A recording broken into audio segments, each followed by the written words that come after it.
আল্লাহ রাসূল সাল্লাল্লাহু আলাইহি ওয়াসাল্লাম আল্লাহর কাছে যাওয়ার জন্য প্রস্তুত। কিন্তু একটা কথা আছে, সেই কথাটা কি?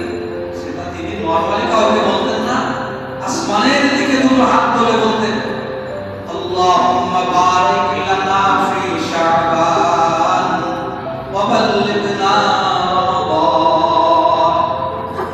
আল্লাহ, আমি তো জানি রমজান, আমি তো জানি শাবান কি, আপনি শাবানের মালিক, আপনি রমজানের মালিক, আপনি সময়ের মালিক। এতদিন যখন আমার হায়াত দিয়েছেন, তো রমজান না পাইয়ে আর শাবানের বরকত না দিয়ে আমারে তীরে এসে তরি ডুবাই দিলেন না।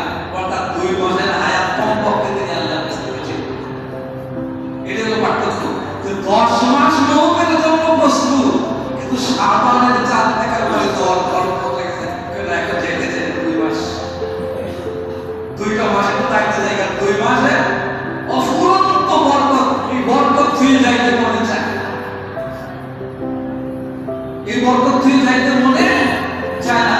তাহলে বোঝা গেল রমজানের বরকত দিয়েই শাবানের বারাকাত, রমাদানের বারাকাত দিয়েই শাবানের বারাকাত। লাইলাতুল নিসফি শাবান মানে রমজানের কাউন্টডাউন স্টার্ট, গণনা শুরু।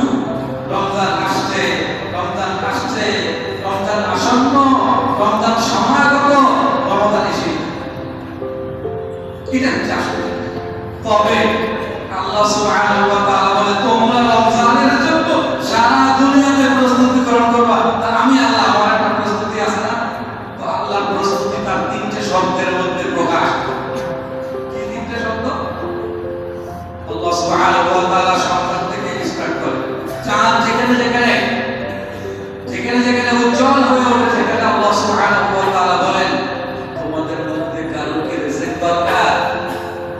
রিজিক চাও, রিজিকের মালিক হাজির।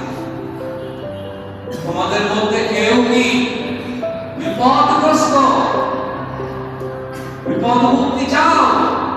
তো বিপদের থেকে উদ্ধারদাতা তোমাদের সৃষ্টিকর্তা হাজির।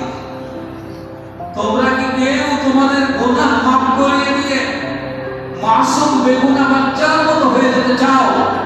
তো তোমাদের সৃষ্টিকর্তা তার রহমতের বর্ষা নিয়ে হাজির।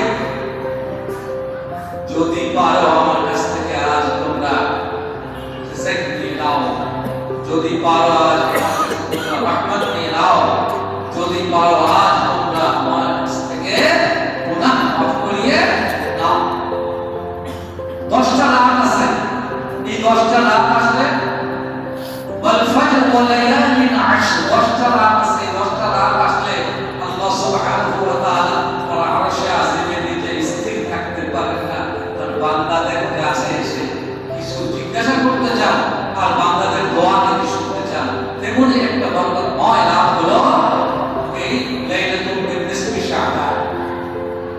সম্মানিত হাজিরিন, তবে এই লাইলাতুল নিসফি শাবান যেহেতু রমজানের ক্ষণ গণনা শুরু, তো আল্লাহর রাসূলের শুধু দোয়া বদলে যেত না, কিন্তু আমল বদলে যেত। হযরত আবু আইয়ুব আনসারী রাদিয়াল্লাহু তাআলা আনহুকে বলেন, আবু আইয়ুব, তোমার হালাত কি? ইয়া রাসূলুল্লাহ, আল্লাহ এবং তার রাসূল ভালো জানেন। শোনো, রমাদানুল মুবারকের ভিতরে একটু আরেক করে নাও, একটু অবকাশ দাও নিজেকে শুধুই মাত্র আল্লাহর জন্য। ইয়া রাসূলুল্লাহ, কি করণীয়? বলে, তোমার